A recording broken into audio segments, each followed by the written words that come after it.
La literatura en lengua española y la literatura en todo el mundo están de luto ante el fallecimiento de Mario Vargas Llosa, escritor peruano, Premio Nobel de Literatura del año 2010.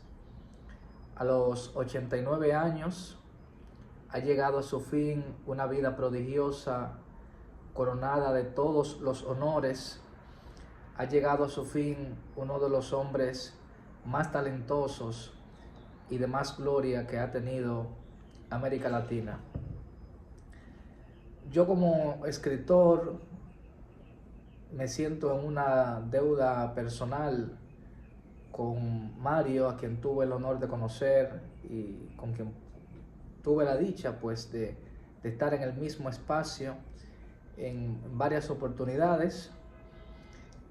Esa deuda no es solamente mía, sino de muchas generaciones de lectores, de escritores, que hemos visto en él a un paradigma inconmensurable.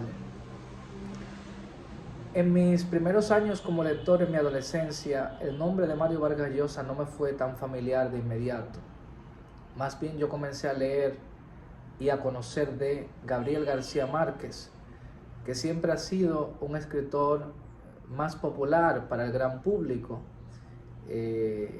García Márquez era un nombre recurrente desde la escuela y siempre he relatado que el primer libro que leí completo es El coronel no tiene quien le escriba, y a partir de ahí pues tuve una relación de amor, de pasión, de devoción con las novelas de Gabriel García Márquez. Y es ya en mi vida adulta, luego de haber adorado también a Pablo Neruda mucho en mi adolescencia, sobre todo porque comencé siendo poeta, es en mi vida adulta cuando entonces comienzo a interesarme más en la figura de Mario Vargas Llosa, e inicialmente no tanto por sus novelas, que fui leyendo pues de manera espaciada a lo largo del tiempo, y hoy en día pues sí ya he avanzado mucho en la lectura de sus novelas, que al final fueron 20, sino que a mí lo que me atrajo inicialmente de Mario Vargas Llosa es esa gran presencia pública que él tenía como intelectual, esas intervenciones constantes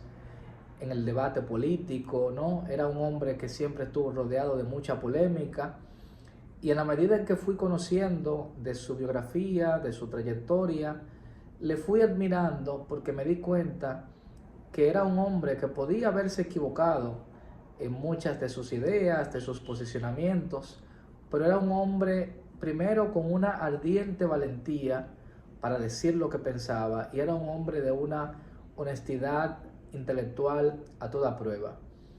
Las decisiones políticas, las ideas que Mario abrazó nunca estuvieron movidas por un interés personal, sino precisamente por aquello en lo que él creía, esos valores de la democracia, de la libertad, que él defendía, que hizo suyos desde muy joven, primero desde la trinchera de las izquierdas y siendo un fervoroso adepto de la Revolución Cubana, y pues ya a partir de los años 70 con ese famoso viraje que él da hacia el liberalismo.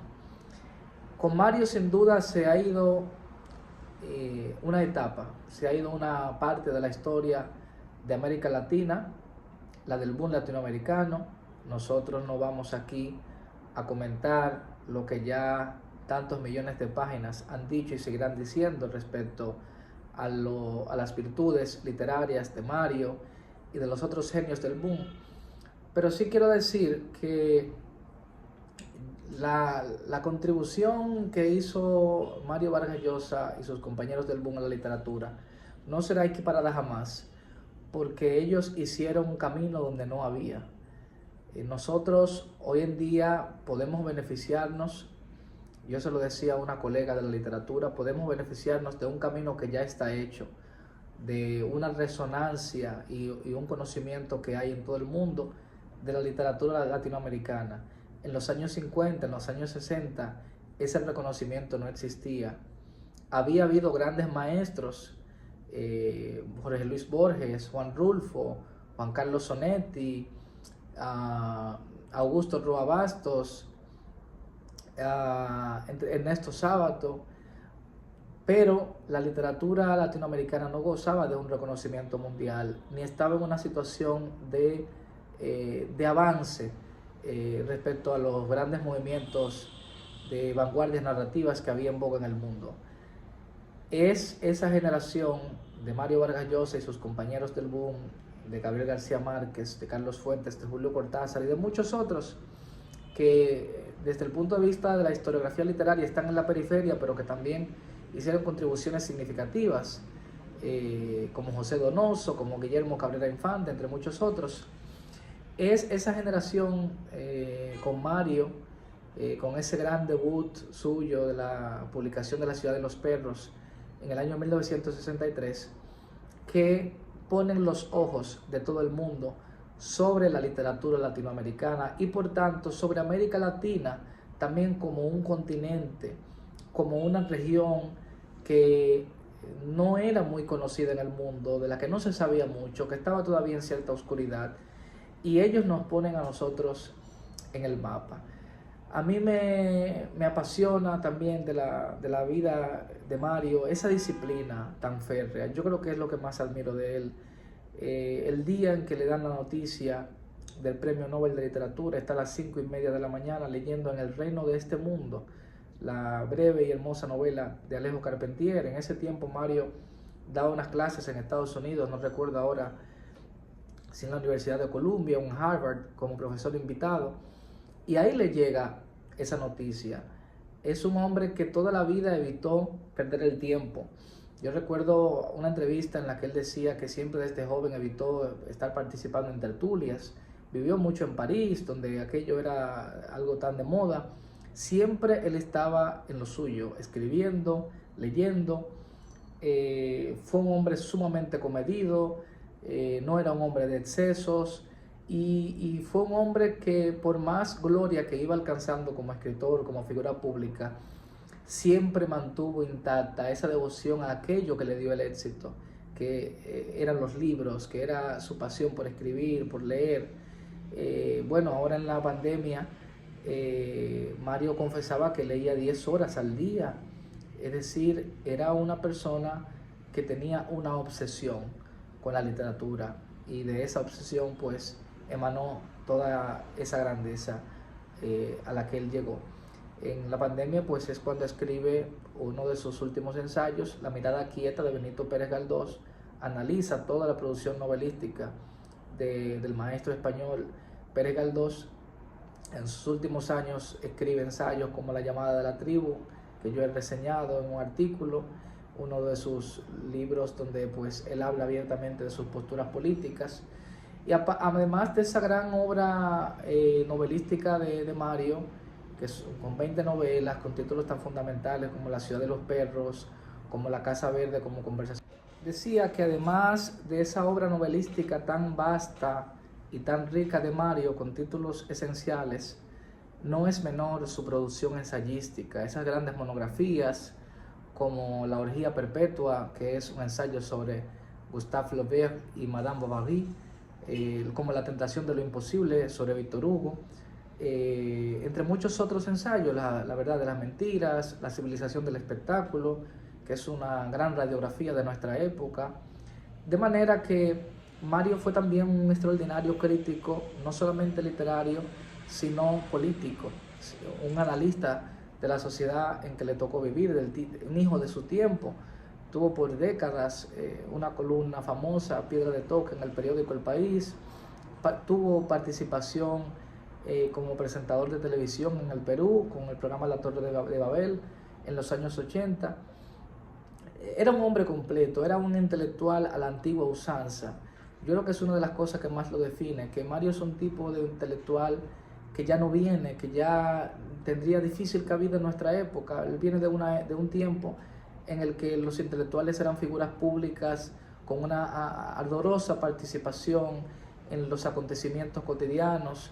Jean-Paul Sartre fue justamente uno de sus paradigmas en la juventud, y aunque luego él se divorció de las ideas de izquierdas de Sartre y pues abjuró de él, no sé en qué quedó el ensayo que estaba escribiendo, que dijo que publicaría sobre Sartre, que sería su último libro, no sé hasta qué término lo habrá llevado, ojalá que pudiéramos verlo más adelante, leerlo, que haya podido por lo menos avanzarlo, pero ciertamente aunque abjuró mucho de Sartre y de todo lo que tuviese que ver con las izquierdas, esa visión del intelectual comprometido, del escritor comprometido, que fue pues tan distintiva en los años 40, 50, 60, en plena Guerra Fría, Vargas Llosa fue un deudor de esa escuela, de esa tradición. Era así como él se concebía, como un escritor que no podía simplemente limitarse a escribir ficciones, a escribir ensayos, sino que debía ser una voz que tuviera peso en la opinión pública. Es decir, lo que hoy conocemos como un influencer, eso, con los medios que le fueron dados en su tiempo, eso fue Mario Vargas Llosa, un intelectual extraordinariamente completo, un hombre que podía hablar de todo. Uno entra a YouTube y son decenas, cientos de conferencias, de intervenciones, de entrevistas a Mario Vargas Llosa, y cuánto provecho le puede sacar un aspirante escritor, un lector o simplemente una persona interesada en elevar su cultura, en conocer más América Latina, en conocer más del mundo.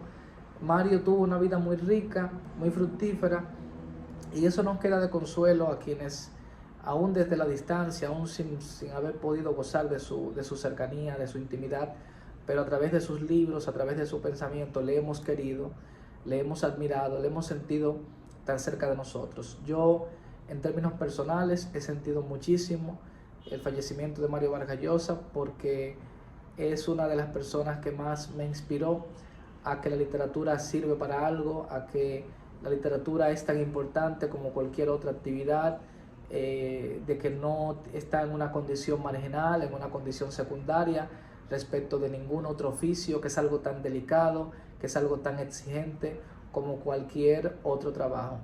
De manera que nos queda